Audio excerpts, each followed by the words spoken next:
Welcome to Within the Frame, where we bring the most pressing issues across the globe into focus. I'm Kim Mok-yeon. As 2025 draws to a close, South Korea enters a high-stakes economic moment. A 728 trillion won budget poised to be finalized just in time locks in spending for AI, disaster response, and strategic growth. Yet behind the numbers lie deeper questions. Exports have hit record highs, but business sentiment remains fragile.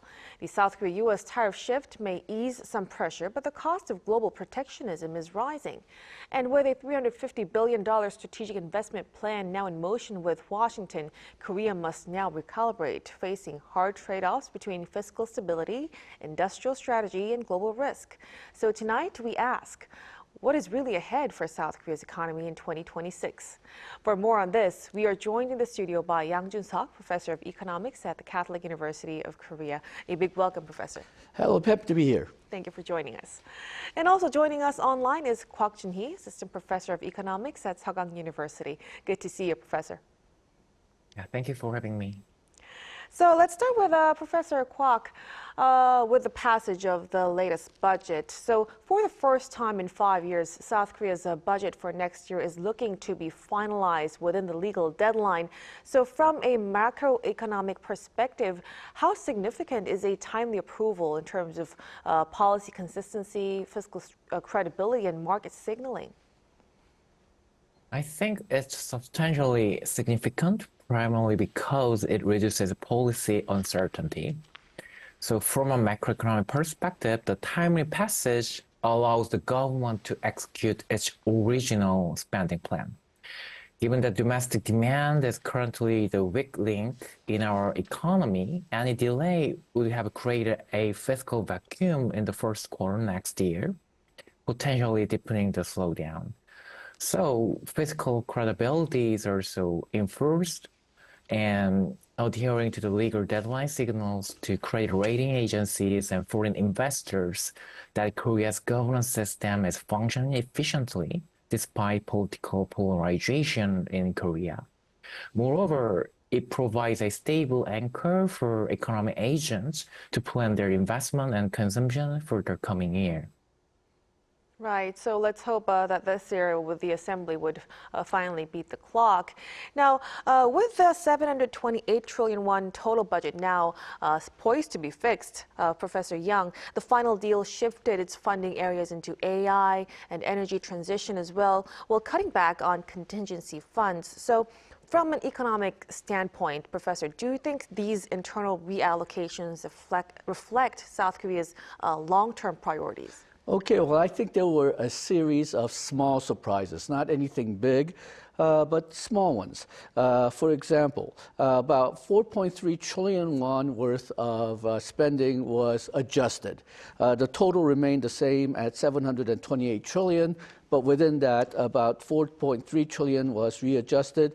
And where there were reductions, you mentioned contingency funds, there were also some reduction in AI support funds and policy funding as well for AI. And that was a bit surprising because when the government first formed this budget, one of their selling points was that they were investing heavily in AI. In the end, it turned out that AI investment was only about 10 trillion won.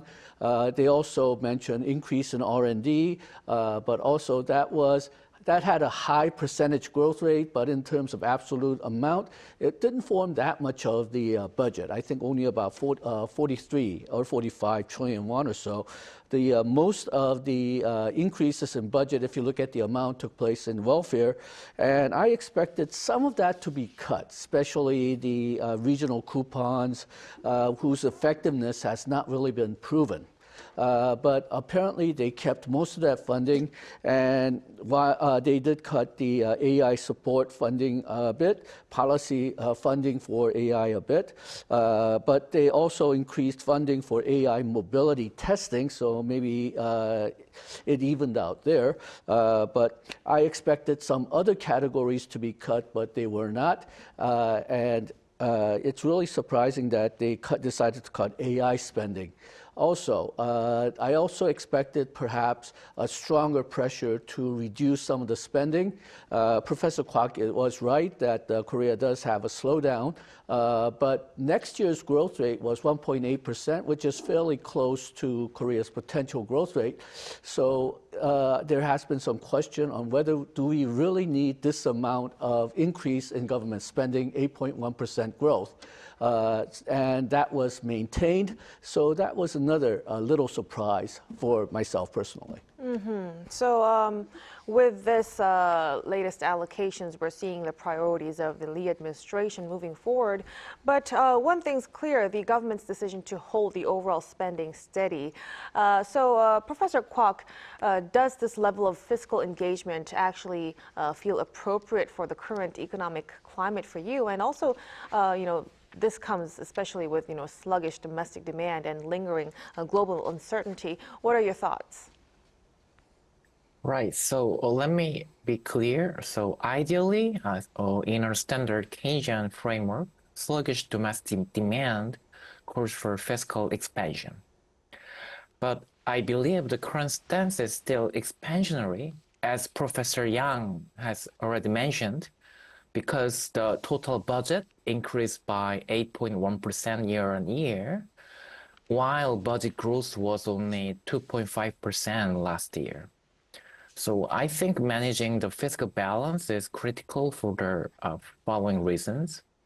First, Korea's goal debt to GDP ratio has risen rapidly over the past few years, leaving us without the same fiscal space we enjoyed a decade ago.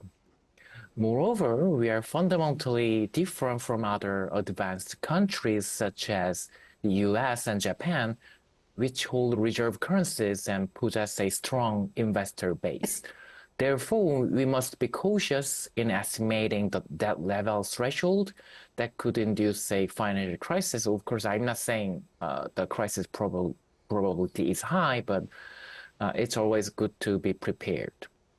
Second, an aggressive fiscal stimulus could reignite inflationary pressures, potentially leading to domestic currency depreciation and forcing the Bank of Korea to raise interest rates, a move that would hurt indebted households even more than a lack of government spending. And I think the priority now should be also about efficiency with regard to the spending. We need targeted support for vulnerable groups rather than broad-based stimulus.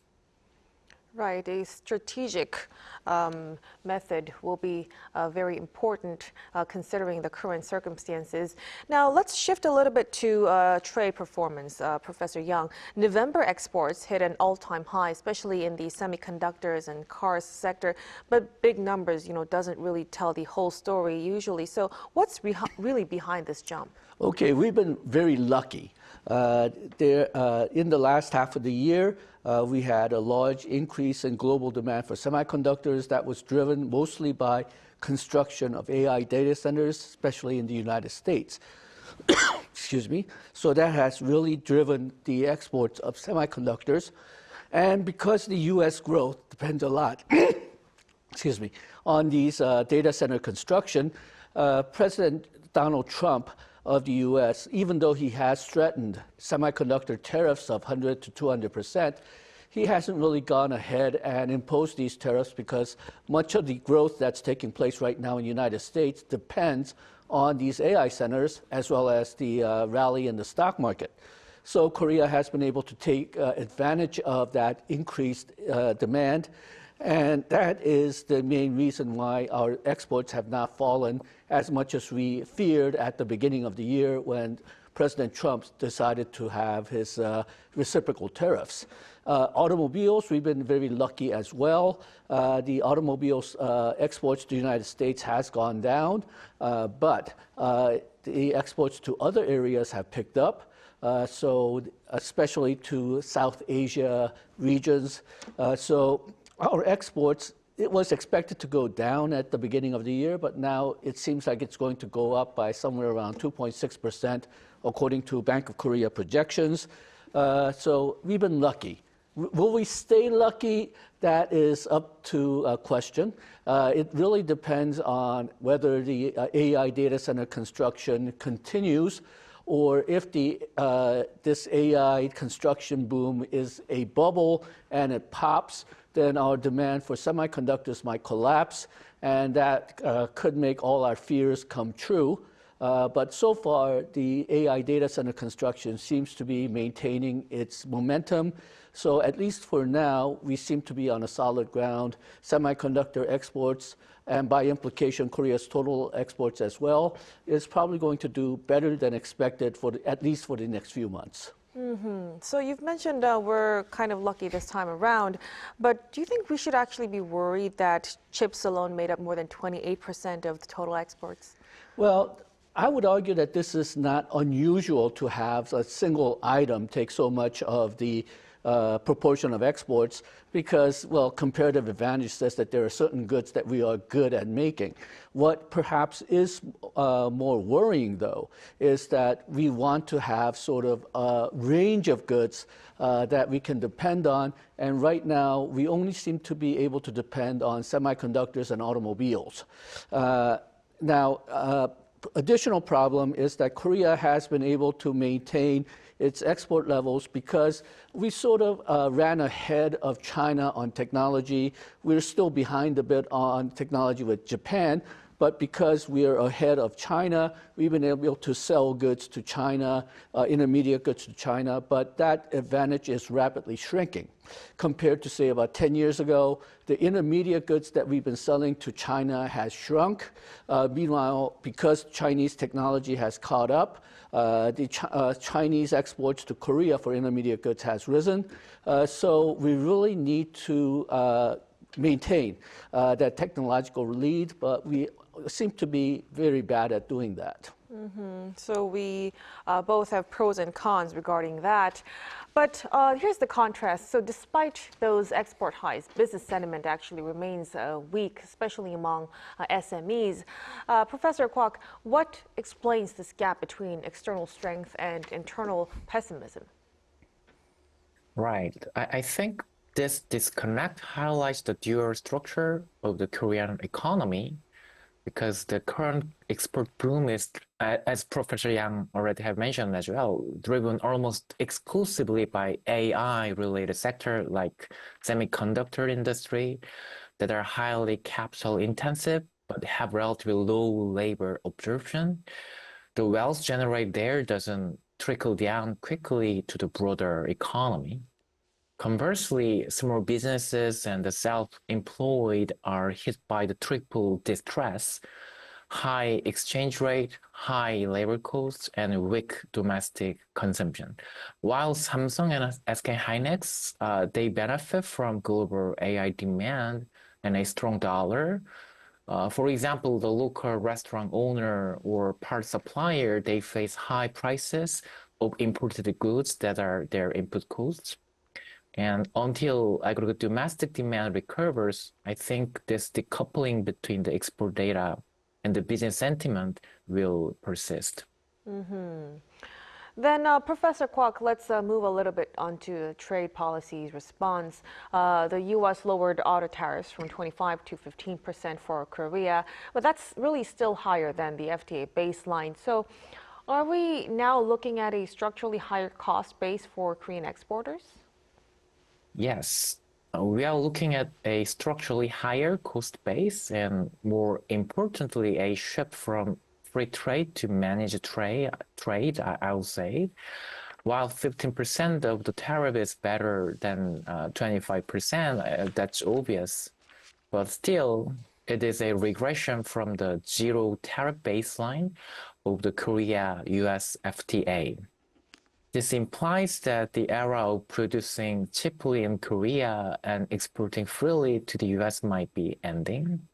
And economically, this forces Korean automakers to accelerate foreign direct investment into the U.S. to avoid tariffs entirely. And I think it will have some permanent effect in the future. While this preserves market share of the Hyundai, for example, it reduces the net export of the goods from Korea. and weakens domestic manufacturing employment. And we are essentially trading export volume for local production, which will weigh on Korea's current account surplus in the long run.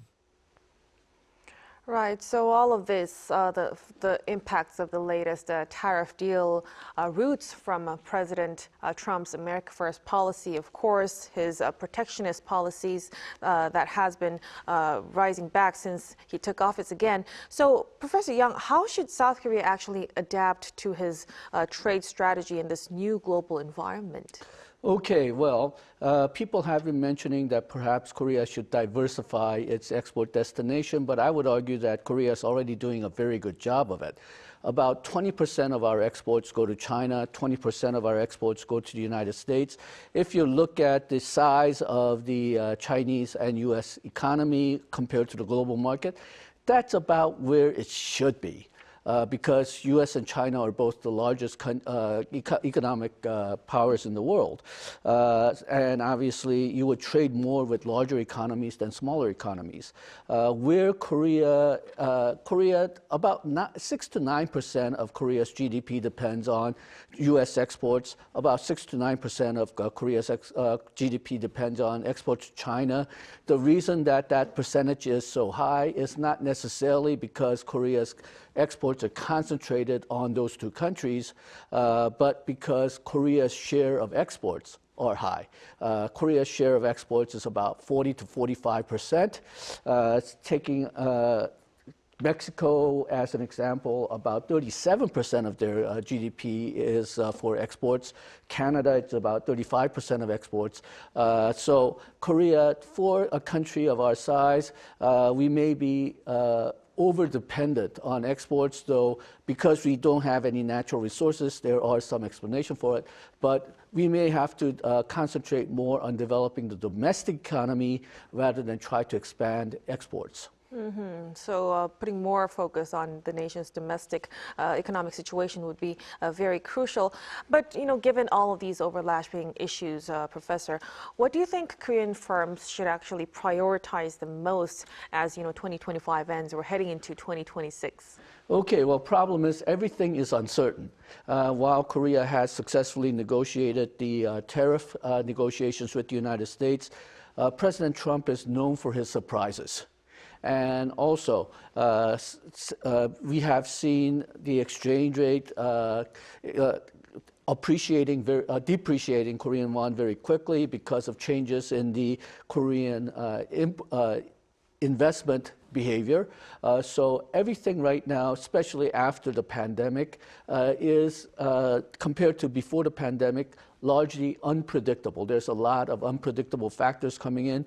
So that means probably the firm should act more conservatively. But the problem is that acts against what the government wants and what the Korean economy needs. So the government has to stand in the middle, and while trying to maintain firms, trying to keep them in business and keep them in profitability, they also have to try to prepare for the future, more government investment in, say, technology or regulatory reforms to improve productivity and perhaps controlling the long-term debt problem. But I'm not sure if the government is right now prepared to do that. So it's in a very tough situation, and the real test would be whether Korean firms can actually stay agile without losing sight.